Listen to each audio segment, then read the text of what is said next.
Distractions جو ہیں وہ سوے کر جاتی ہیں، میں اپنے راستے سے ہٹ جاتا ہوں، تو نیکی پر قائم نہیں رہ سکتا، تو وہ چیزیں ڈیولپ نہیں ہوتی.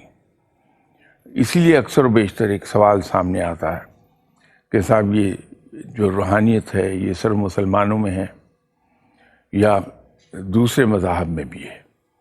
ان کے یہاں بھی جیسے یہودیوں میں بڑے بڑے زبردست کہان گزرے ہیں، بڑے زبردست راہب گزرے ہیں، اور وہ بھی یہودی ہی تھا جس نے آپ صلی اللہ علیہ وسلم کی تشریف آوری سے پہلے یہ اپنے قبیلے والوں کو بتا دیا تھا کہ نبی آخر الزمان صلی اللہ علیہ وسلم اس راستے سے گزریں گے، اور اگر میں اس وقت زندہ نہ ہوا تو میرا یہ لیٹر ان کی خدمت میں پیش کر دیا جائے. تو آپ صلی اللہ علیہ وسلم کی خدمت میں مدینہ منورہ میں وہ خط پیش کیا گیا تھا.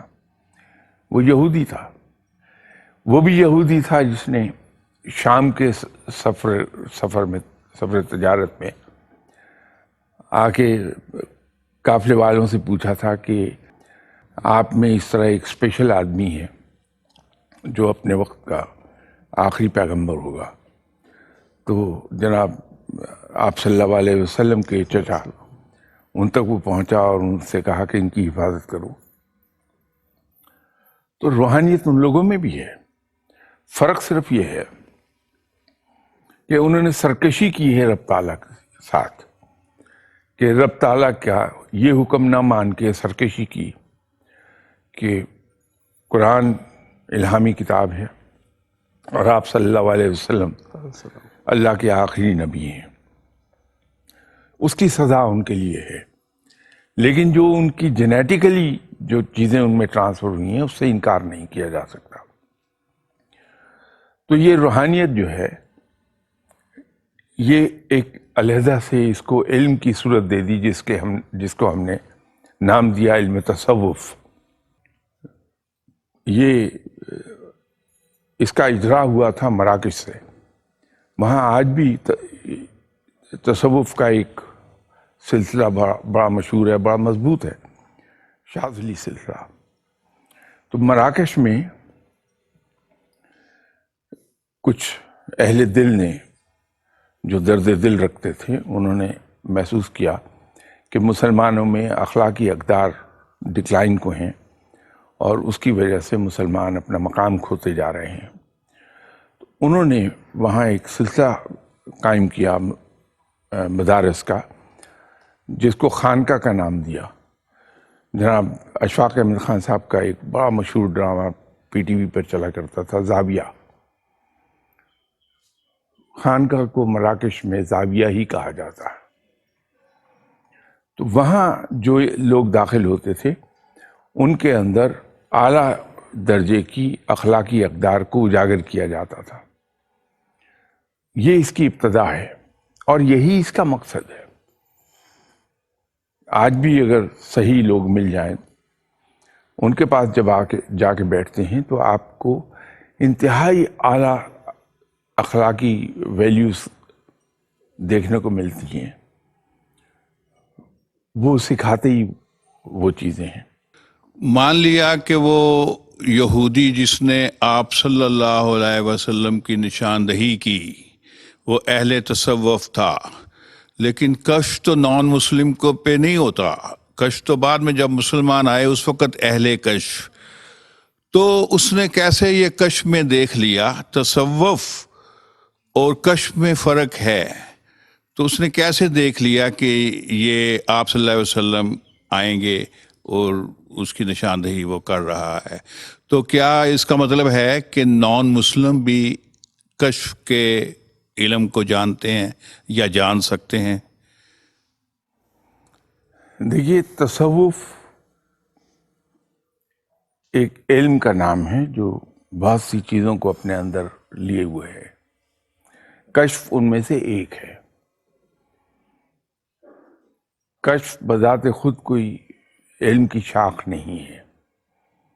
یہ روحانیت اعلیٰ درجے کی جب کسی کو حاصل ہوتی ہے تو وہ رب تعالیٰ اس کو دور تک دیکھنے کی، جھانکنے کی اجازت دیتا ہے.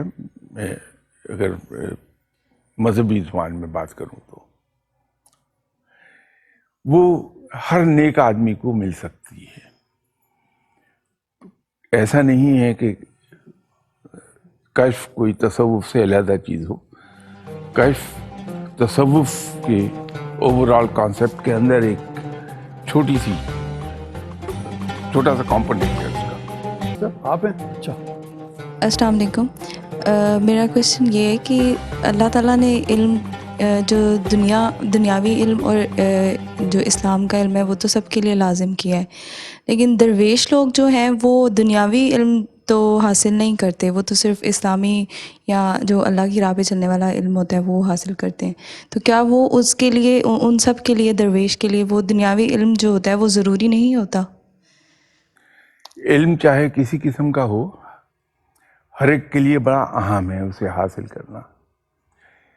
لیکن انسان کے جو معاشرتی حالات ہیں اور معاشی حالات ہیں وہ بعض اوقات ڈکٹیٹ کراتے ہیں کہ وہ فار سم ریزن، میں اس کی ڈیٹیل میں نہیں جانا چاہوں گا، اسکول نہیں جا پایا کوئی، یا وہ ڈگریز نہیں حاصل کر پایا، اسکول چلا گیا ڈگریز نہیں حاصل کر پایا، اور وہ دوسری سائٹ پر چلا گیا اور اس کی وہ سائٹ اسٹرینتھن ہو گئی. اس میں کوئی حرج نہیں. ہم یہ نہیں کہہ پائیں گے کہ وہ غلط کر رہا ہے. جو درویش نہیں ہے ایک بہت بڑی اکثریت ملے گی جو پرائمری ایجوکیشن، سیکنڈری ایجوکیشن اس سے آگے نہیں جا پاتے، وہ بھی اسی معاشرے کا حصہ ہوتے ہیں. اور عام طور پہ ہوتا کیا ہے کہ چوٹ کھایا ہوا انسان، چاہے وہ کسی بھی اینگل سے اس نے چوٹ کھائی ہو، وہ جب رب کی طرف رجوع کرتا ہے تو اس میں بڑی شدت ہوتی ہے، اور شدت سے زیادہ اس میں اخلاص ہوتا ہے. تو جب وہ اس اخلاص کے ساتھ رب کے حضور جھکتا ہے تو اس کی عبادات کی قبولیت جلدی ہوتی ہے.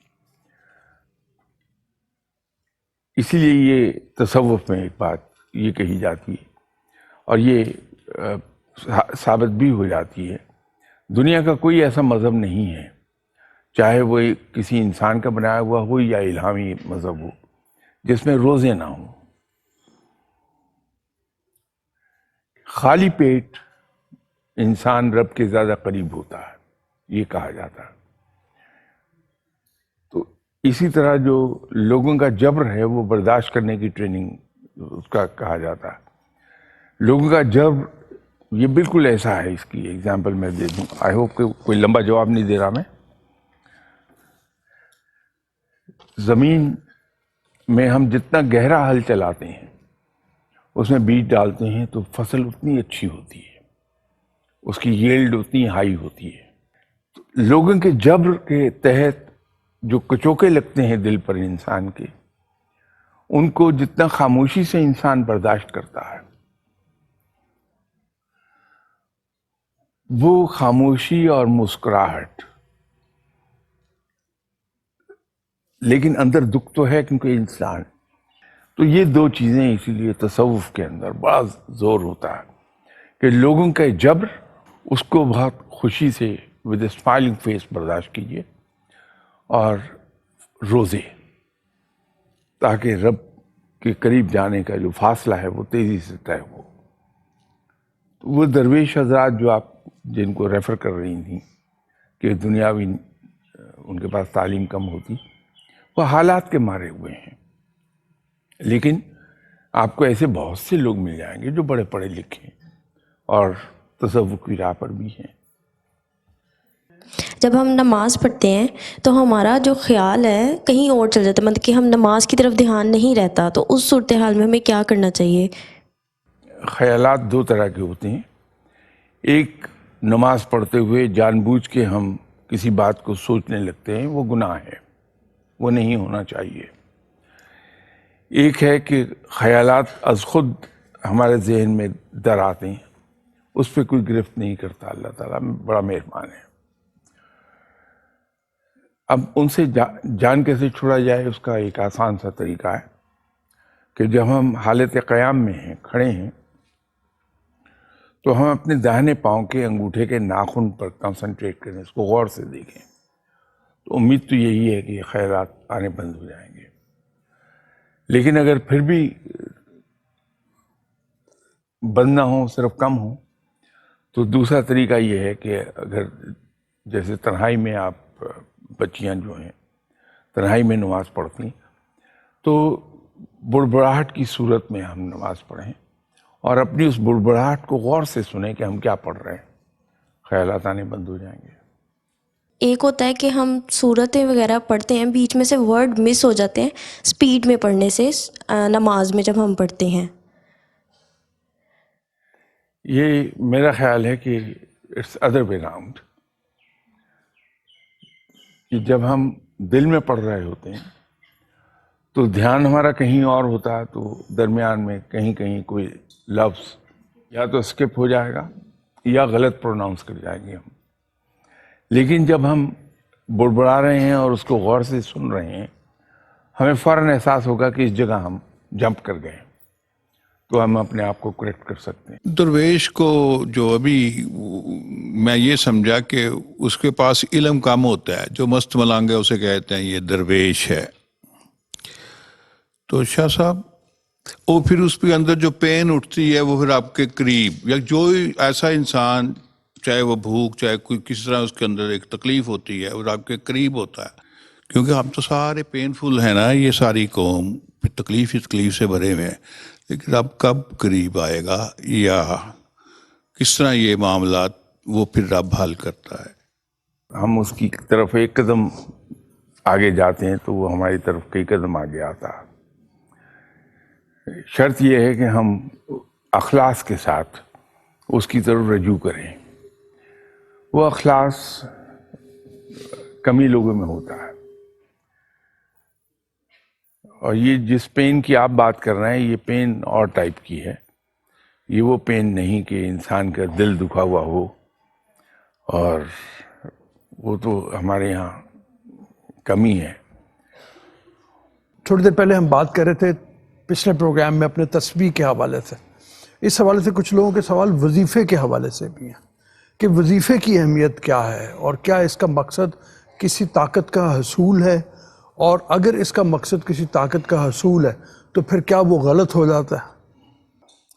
دیکھیے، عبادت اس لیے کی جائے کہ میں مصائب سے بچا رہوں، مشکلات سے بچا رہوں، تو عبادت تو ہے وہ، لیکن بڑے لوور ڈگری کی ہے۔ رب تعالیٰ بڑا مہربان ہے، وہ تو عبادت کو قبول فرما لے گا، لیکن یہ ہے بہت لوور ڈگری کی۔ ٹھیک ہے، اگر میں عبادت اس لیے کروں کہ میں جہنم سے بچ جاؤں، جنت میں نہ جاؤں،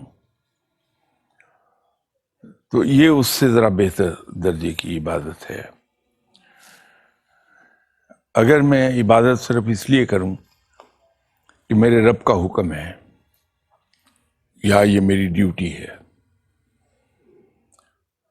تو یہ ان دونوں سے ذرا اوپر درجے کی عبادت ہے۔ لیکن اگر میں عبادت اس لیے کرتا ہوں کہ میرا رب لائق عبادت ہے، میں صرف اسی لیے اس کی عبادت کروں کہ وہ لائق عبادت ہے، اس کے جواب میں وہ کیا سلوک کرے یہ اس کا پریروگیٹو ہے، جو چاہے وہ سلوک کرے، لیکن چونکہ مہربان ہے تو اس کی رحیمی سے توقع یہی ہے کہ وہ بہت اچھا سلوک کرے گا۔ ٹھیک ہے۔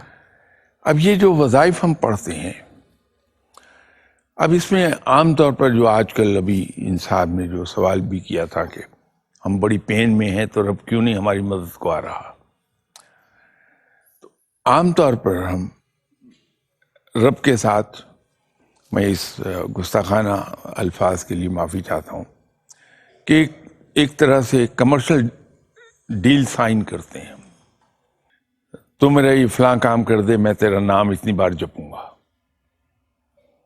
تو میرے نزدیک یہ کمرشل ایگریمنٹ ہے کہ میں اللہ کو اتنی بار پکاروں کہ وہ میرا کام کر دے، تو جب وہ کام ہو گیا تو میں ایک طرف ہو کے بیٹھ جاؤں. یہ نہیں ہونا چاہیے. رب کو تو صرف پکارا جانا چاہیے محض اس لیے کہ وہ میرا رب ہے اور لائق عبادت ہے. ٹھیک ہے. وہ ہے، اور ایسے بہت لوگ ملیں گے آپ کو، انگنت لوگ جو اللہ کو پکارتے ہیں بغیر کسی ذہن میں مقصد کو رکھے. اس میں یہ فرما دیجئے، یہ جو اس کو تو غلط بالکل سراسر میں اس سینس میں کہہ رہا ہوں کہ میں تو اس کو کنڈیم ہی کرتا ہوں کہ جو لوگ جاتے ہیں عملیات وغیرہ کروانے کے لیے اور پھر وہ یعنی کوئی میاں بیوی میں رشتہ قائم ہونا یا رکھنا پیدا کرنا، یا لوگ پھر بہت سوال اس کے بارے میں اٹھاتے ہیں کہ اس کی اہمیت کیا ہو جاتی ہے. میرے خیال میں آپ بھی کم از کم یہی کہیے گا کہ اس کو کنڈیم ہی کیا جانا چاہیے. نہیں، بڑی شدت سے کنڈیم کیا جانا چاہیے. ٹھیک ہے. یہ ایسے مقاصد کے لیے کسی کے پاس جانا قطعی طور پہ غلط ہے، اور جن کے پاس اس مقصد کے لیے کوئی گیا تو ان صاحب کو بھی چاہیے کہ فوری طور پہ اس سے معذرت کر لیں اور اس کو پیار سے بڑے ریسپیکٹفلی اس کو سمجھا دیں کہ یہ غلط بات ہے، اس کی سزا بہت ملے گی. ٹھیک ہے. کہ دو دلوں میں فرق پیدا کرنا بہت بڑا گناہ ہے اور اس کی سزا ضرور ملتی ہے، ٹھیک ہے. یہاں بھی اور اگلے جہاں میں بھی.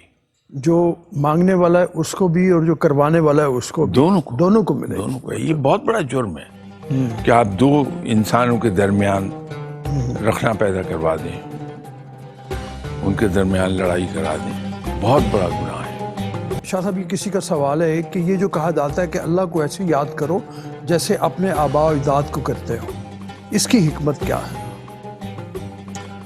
میرے خیال میں تو اس سے زیادہ بہتر انداز میں یاد کیا جانا چاہیے رب کو. آباء و اجداد کو تو شاید کبھی ہم بیٹھ کے یاد کریں گے. رب کو پکارنا 5 وقت تو ہم پر ویسے ہی فرض ہے، لیکن اس کو اس کے علاوہ پکارا جانا چاہیے کہ جتنا عظیم وہ ہے اور جتنا بڑا وہ پالنے والا ہے، اس کا حق ہے کہ اس کو ہر وقت پکارا جائے. اور اس کے بہت سے طریقے ہیں. ہم ذکر اذکار کرتے ہیں، وظائف کرتے ہیں، سب سے بڑی بات تلاوت کلام پاک ہم کرتے ہیں. یہ سب اس کو پکارنے ہی کے ذرائع ہیں، تو اس کو تو ہر وقت پکارا جانا چاہیے. ایک سوال کسی اور کا ہے، اور وہ یہ ہے کہ یہ خاتون ہے ایک، کہ تمام وظائف کر کے دیکھ لیے، تسبیح کر کے دیکھ لیے، لیکن ذہنی سکون نہیں ملتا. ذہنی سکون کے لیے کیا کیا جائے؟ سب سے بڑی بات تو یہ ہے کہ اپنے غصے پہ تو پہلے قابو پائیے. یہ غصہ ایسی بری چیز ہے. ہم یہ سمجھتے ہیں کہ ہم نے غصے میں کسی کو کچھ کہہ دیا تو اس کو ہم نے،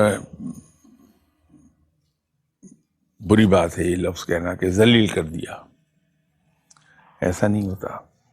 دیکھیے، ہم کسی کے ایک تھپڑ مارتے ہیں تو اس کے تو جو چوٹ لگتی ہے سو لگتی ہے، خود ہمارے ہاتھ پہ بھی چوٹ لگتی ہے. تو جب ہم کسی پر غصہ کر رہے ہوتے ہیں تو اس کا تو دل دکھاتا ہے، لیکن خود ہمارے اوپر بھی اس کا بڑے برے اثرات مرتب ہوتے ہیں. اور روحانیت میں تو روحانیت میں یہ کہا جاتا کہ غصہ جیسے عقل کو کھا جاتا ہے ویسے روحانیت کو بھی کھا جاتا ہے. تو ان بیوی سے گزارش یہ ہے کہ غصے سے دور رہیے اور لوگوں کے جبر کو مسکراتے ہوئے چہرے کے ساتھ برداشت کرنا سیکھیے. ٹھیک ہے. کیونکہ میرے یہاں تو یہ ہے کہ اگر کسی نے کوئی بات مجھے کہہ دی، مجھے چین ہی نہیں آئے گا جب تک کہ میں اس کا جواب نہ دے دوں. بہت غلط ہے. ٹھیک ہے. ہونا یہ چاہیے کہ کسی نے جو کچھ کہہ دیا مسکرا کے اپنا راستہ لے لیجئے. ٹھیک ہے. یہ جو دل دکھانے والی بات ہے، مینجمنٹ میں ایک چیز ہمیں پڑھائی گئی تھی، اگرچہ وہ زمانے قدیم کی بات یہ اب لگتی ہے جب کبھی ہم پڑھتے تھے، کہ آپ کسی کی غلطی پر اس کی سرزنش ضرور کیجیے لیکن اس کو انسلٹ نہیں کریں. تو ہمارے رویے میں ایک چیز ہے کہ ہم سرزنش بالکل نہیں کرتے، ہم انسلٹ کر دیتے ہیں. تو اس سے دور رہنا چاہیے، یہ انسان کے ذہنی سکون کو کھو دیتا ہے. کوئی ہے کسی کا سوال یا آگے چلیں ہم؟ میرا کوشچن یہ ہے کہ اللہ تعالیٰ فرماتا ہے کہ میں بندے کے گمان میں رہتا ہوں. جس طرح میرے ساتھ جو انسان جو گمان کرتا ہے میں اس کے لیے وہی ہوں. اس سے اور جو انسان کا جو مائنڈ ہے اس کی مطلب اس کی سوچ کا اس کی لائف کے اوپر اور اس کی مطلب جو تقدیر میں لکھ دیا گیا ہے وہی ہوگا، لیکن اس سے اس کا کیا ریلیشن ہے؟ جو ماڈرن سائنسز کہتی ہیں وہ تو یہ ہے کہ جس چیز کو انسان ہر وقت سوچتا رہتا ہے انسان وہی کچھ بننے لگتا ہے. بلکہ دعا کے بارے میں جو سائنس نے بات کہی ہے وہ یہ ہے کہ دعا، چونکہ ہم اپنے جو کام ہم کرنا چاہ رہے ہیں تو اللہ سے ہاتھ اٹھا کے بار بار دعا مانگتے ہیں، تو ہمارے ارد گرد جو میٹر پھیلا ہوا ہے، دس از واٹ سائنس سیز، میں وہ ریپیٹ کر رہا ہوں. تو جب ہم دعا کرتے ہیں تو ہماری جو میگنیٹک فیلڈ ہے وہ اثر انداز ہوتا ہے ارد گرد کے میٹر پر، تو وہ میٹر ویسے ہی شیپ لینے لگتا ہے، تو چیزیں ہو جاتی ہیں. سائنس دعا کو یہ کہتی ہے. تو یہ بالکل درست ہے. اللہ تعالیٰ سے ہمیں اچھے گمان رکھنے چاہیے، اللہ اچھا ہی کرے گا. اپنے بارے میں کبھی بری بات نہیں کہنی چاہیے، اس لیے منع کیا جاتا ہے. شاہ صاحب یہ ایک سوال بھی ہے، کمنٹ بھی ہے کہ کیا یہ صحیح ہے کہ خدا ہمیں تلاش کر رہا ہے، ہم نہیں کر رہے؟ ہمارا کام صرف یہ ہے کہ اپنے اندر صلاحیت پیدا کریں تاکہ خدا ہمیں چن لے. اس کا انہوں نے وہاں سے ساتھ میں کوٹ کیا ہوا ہے کہ جیسے وہ ہے کہ اللہ تعالیٰ فرماتے ہیں کہ تم میری طرف ایک قدم بڑھاؤ تو میں تمہاری طرف اور زیادہ قدم بڑھاؤں گا. بالکل درست ہے یہ بات کہ رب تعالیٰ تو اس انتظار میں رہتا ہے کہ اس کا کوئی بندہ اس سے معافی مانگے تو وہ اسے معاف کر دے. اس کے وزن پر وہی بات کہی جا سکتی ہے. بالکل. جب کوئی شخص اپنے اندر صلاحیت پیدا کرتا ہے ایسی، تو ظاہر ہے کہ وہ اللہ ہی کے راہ پر چل رہا ہے تو اللہ تعالیٰ اسے چن لے گا. یہ بالکل درست ہے.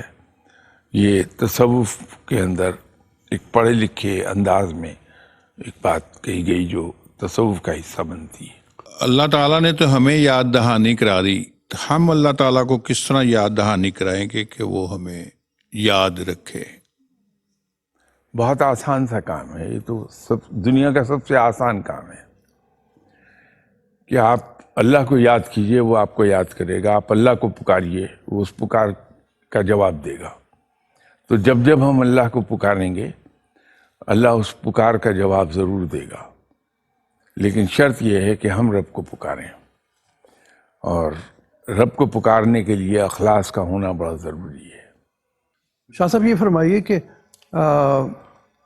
کیا ایسی بات ہے کہ اللہ تعالیٰ کا فرمان ہے کہ میں نے درجات عبادات ظاہرہ میں نہیں رکھے؟ اس کے سوال کے حوالے سے مطلب کسی نے پوچھا ہوا ہے. اب یہ تھوڑی سی بات گھما کے ہے. ٹھیک ہے. عبادت ایک تو جیسے میں بار بار ایک لفظ ریپیٹ کر رہا ہوں، اخلاص، اور ایک ریاکاری کی عبادت ہے. ریاکاری کی عبادت بیکار ہے. لیکن جو عبادت اخلاص کی ہے، آپ کے کسی پروگرام کے شروع ہی میں نے ایک عرض کی تھی کہ اپنی نیکی کو چھپا کے رکھنا، اپنی عبادات کو چھپا کے رکھنا ہی سب سے بڑا زہد ہے. تو جو عبادات اس طرح کی ہیں جس میں ریا ہے، دکھاوا ہے، وہ کام نہیں آتی. عبادات وہی کام آتی ہیں جن میں اخلاص ہے. یہ ایک سوال ہے، کسی نے پچھلے پروگرام کے حوالے سے کہا ہوا ہے کہ آپ نے تسبیح کے حوالے سے بات کی تھی، تو تسبیح میں ناغہ کیا جا سکتا ہے یا تسبیح مسلسل جو ہے وہ بہتر ہے؟ عبادات کے بارے میں یہ کہا جاتا ہے کہ عبادات آپ اتنی کریں جتنی آپ باقاعدگی کے ساتھ کل کو کر سکیں. یہ نہیں کہ آج میں جذبے میں آ کے بہت زیادہ عبادت کر لوں، کل کو نہ کر پاؤں. تو عبادت کے اندر باقاعدگی بہت زیادہ اہم ہے کہ جو بھی عبادت ہم کریں باقاعدگی کے ساتھ کریں، اس میں ناغے نہ کریں. تسبیحات کا معاملہ ایسا ہے کہ یہ صرف سمجھانے کے لیے میں عرض کر رہا ہوں کہ ہم پڑھ رہے ہوتے ہیں، روحانی طریقے سے ہم اوپر جا رہے ہوتے ہیں، ناغے کر دیتے ہیں تو دھڑام سے نیچے آتے ہیں. اور یہ بالکل یوں کہہ لیجئے کہ لیڈر اینڈ سنیک والی گیم ہے کہ ہم کھیل رہے ہیں اور اوپر چڑھتے جا رہے ہیں. سڈنلی ہم سانپ کے منہ میں چلے گئے تو زیرو پر نیچے آ گئے. تو جب ہم عبادات کر رہے ہیں، وظیفہ کر رہے ہیں، تو جہاں ہم نے ناغہ کیا اس کے اثرات کمزور پڑ جاتے ہیں. اچھا، ناغہ نہیں کرنا چاہیے، ٹھیک ہے. باقاعدگی سے کریں. اور اگر کسی وجہ سے کہیں ڈیلے ہو جائے، جیسے فجر کے بعد اگر میں رب کو پکارتا ہوں روز، کسی دن ایسا ہو گیا کہ میں دیر سے اٹھا تو نماز تو قضا پڑھ لی، انسان ہے، کہیں نہ کہیں ہو جاتا ہے. تو پھر میں جو تسبیح کر رہا ہوں اس کو پھر اسی وقت کر لوں، تو نہ پڑھنے سے وہ بہتر ہو جائے گا. اچھا، ٹھیک ہے. شاہ صاحب بڑی مہربانی. پروگرام کا وقت اب ختم ہو رہا ہے. آپ نے پروگرام دیکھا اور ہمیں اس کے بارے میں اپنا فیڈ بیک دیجیے اور ہمیں لکھیے، اپنے سوال بھی ہم تک پہنچائیے. ہم ان کو شاہ صاحب کے سامنے رکھیں اور ایک زندگی کے لیے بہتر لائحہ عمل ترتیب دینے میں آپ کی مدد کریں، ہم اپنی بھی مدد کریں. ابھی اجازت دیجیے. اللہ حافظ.